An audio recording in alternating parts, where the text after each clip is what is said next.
Engineer محمد علی مرزا، کیا یہ مرزا قادیانی ہے؟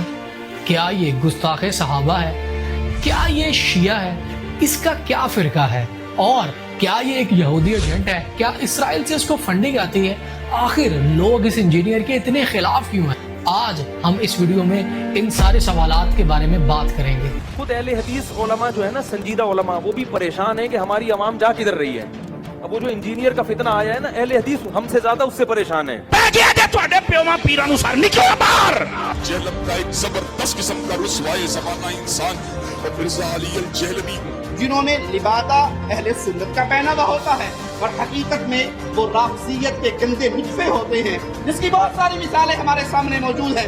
اسحاق جھال والا مردود اسی قسم کے انسانوں میں سے تھا، انجینئر مرزا مردود اسی قسم کے انسانوں میں سے ہے۔ کلپ اس کے پاس ہے، جانا چاہیے تاکہ اپنے کمرے میں بیٹھ کے نا وہ ایسے ایسے کرے، اس کو مخصوص جگہ پہ مرچیں لگے۔ انجینئر محمد علی مرزا ایک پاکستانی مذہبی اسکالر ہیں جو کہ یوٹیوب پر بیٹھ کر لیکچرز دیتے ہیں۔ انجینئر محمد علی مرزا 4 اکتوبر 1977 کو پاکستان کے صوبہ پنجاب کے شہر جہلم میں پیدا ہوئے۔ 1992 میں انجینئر صاحب نے اپنا میٹرک کمپلیٹ کیا اور 1994 میں انہوں نے اپنی ایف ایس سی کمپلیٹ کی۔ اس کے بعد 1995 میں انجینئر صاحب نے میکینیکل انجینئرنگ میں ایڈمیشن لیا ٹیکسلا یونیورسٹی میں اور 2000 میں اپنی ڈگری کو کمپلیٹ کیا۔ اس کے بعد انجینئر محمد علی مرزا کو گورنمنٹ جاب ملی نیسکام ڈپارٹمنٹ NDC میں ایز اے میکینیکل انجینئر، اور ان کی اپوائنٹمنٹ 17 گریڈ میں ہوئی اور ان کی ریٹائرمنٹ 19 گریڈ میں ہوئی۔ یہ تھوڑا سا اوور ویو تھا انجینئر صاحب کی پروفیشنل اور ایجوکیشنل لائف کے بارے میں۔ اب ہم بات کرتے ہیں انجینئر صاحب کس فرقے سے تعلق رکھتے ہیں اور ان وجوہات پر بھی بات کرتے ہیں کہ انجینئر صاحب فرقہ واریت کے اتنے خلاف آخر کیوں ہو گئے۔ شروع سے ہی انجینئر صاحب کٹر بریلوی تھے اور ان کا تعلق دعوت اسلامی کے ساتھ تھا، ہمارے پیارے باپا جانی کی جماعت سے۔ 1994 سے لے کے 2001 تک جتنے بھی دعوت اسلامی کے اجتماع تھے انجینئر صاحب نے سارے اٹینڈ کیے، چاہے وہ کراچی میں ہو یا وہ ملتان میں، انجینئر صاحب سب میں گئے۔ اس کے بعد 2001 میں جب دعوت اسلامی کچھ انٹرنل معاملات کی وجہ سے ٹوٹ گئی، تب یہ پہلی بار تھا کہ انجینئر صاحب نے آؤٹ آف دا باکس جا کر سوچنا شروع کیا کہ آپ بڑے سے بڑے شخص سے بھی عقیدت رکھ لیں تو اس کے بھی قول و فعل میں تضاد ہو سکتا ہے۔ اس کے بعد انجینئر صاحب نے دعوت اسلامی کو خیر آباد کہا اور ایک آزاد بریلوی ہو گئے۔ چونکہ انجینئر صاحب ریلوی تھے، ان کا تصوف کی طرف کافی رجحان تھا۔ تصوف کی بہت زیادہ کتابیں جیسے کہ تذکرۃ الاولیاء، کیمیائے سعادت، کشف المحجوب انجینئر صاحب نے پڑھ رکھی تھی، اور اس کے علاوہ بھی بہت ساری کتابیں تھیں جو انجینئر صاحب نے آلریڈی پڑھ رکھی تھی۔ ایک دفعہ ان کے ایک دوست ایک CD لے کر آتے ہیں ایک ڈرامے کی جس کا نام تھا من چلے گا سودا۔ یہ اشفاق احمد صاحب کا ڈرامہ تھا جو 90s کے زمانے میں پاکستان ٹیلی ویژن پر لگا کرتا تھا۔